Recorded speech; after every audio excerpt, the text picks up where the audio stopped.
It has been more than 32 hours since a tip about a cold case put a Tacoma street into lockdown. Fox 13's Lauren Donovan is in the Oakland neighborhood where there's been a lot of police and a lot of digging. So, Lauren, at last check, I understand there were actually detection dogs circling the property out there.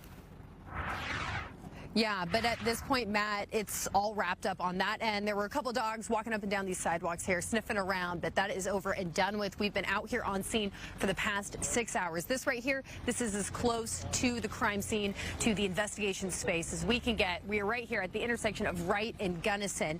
And investigators, they've returned to the scene this morning, still without saying why exactly they're looking on this property. We know, though, that the house that is ground zero for this, the center of it all, was built back in the 1940s, and it's changed hands at least twice since then. But what police want the public to know, what they want you to know, is that the folks who live here now have nothing to do with this investigation. Now, if you see the fence kind of wrapping around the back end of the property there, it's really concealing investigators' efforts today. They've pretty much been going back and forth through gates there, and we can't really see what's going on from this vantage point.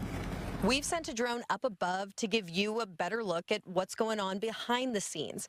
From what we can see in the backyard, investigators are knee-deep in it, digging, excavating. They've removed a chunk of the concrete path. As you can see, there's a couple holes covered by tents right beside the shed. That's closer towards the alley. Tacoma police tell us they've been investigating a tip on this cold case for a couple months now.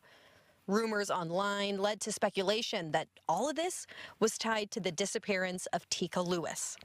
The parents need peace. The family needs peace. If it is Teekah, she needs to know that she can rest in peace. Lewis was abducted from a bowling alley less than a mile from here back in 1999. She was just 2 years old at the time. Today, we met Paula DeGraw, whose family worked at that bowling alley. Kind of overwhelming. Wow, it really hits home and brings back the memories. She notes this property now encircled with crime scene tape. It is entirely close to where poor little girl was last seen by her family. Teekah's family has been camped out here overnight, scrambling for any information that they can get. And we've asked TPD about that case specifically. Is there a connection here? No, but what I can tell you is we have 147 cold cases in the city of Tacoma. Officer Shelby Boyd says on top of that, there's 20 missing persons. And all those cases, they date as far back as 1936.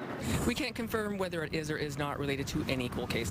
So the takeaway at this point is the only thing connecting this location to where Teekah disappeared is proximity and a hope for closure after more than 20 years of waiting.